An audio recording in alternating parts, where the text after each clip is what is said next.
đi ăn món gì đây? Tâm hồn ăn uống lại trỗi dậy, dáng vẻ anh tuy có hơi gầy nhưng lại biết cách hưởng thụ cuộc sống qua những món ăn ở nơi đây.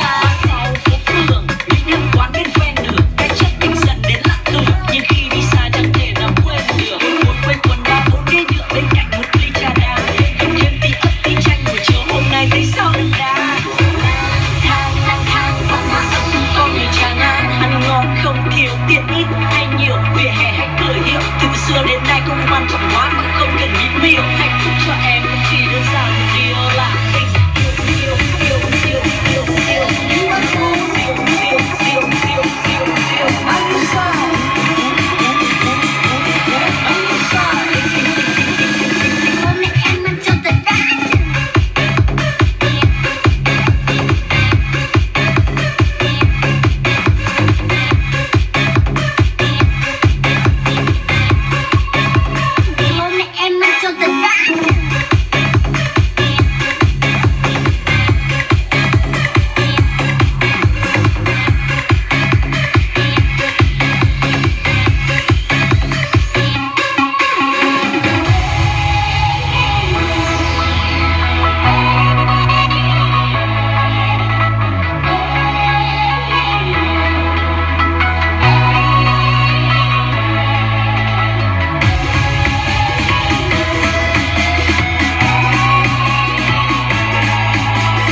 Xưa đến nay cũng quan trọng hóa mà không cần nghĩ miêu. Hạnh phúc cho em cũng chỉ đơn giản một điều là tình yêu.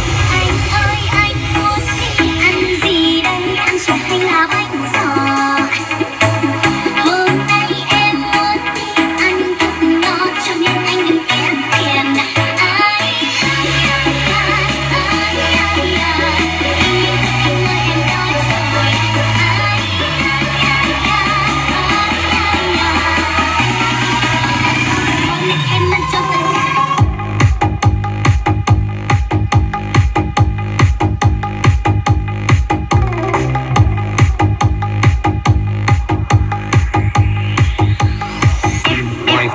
If you want it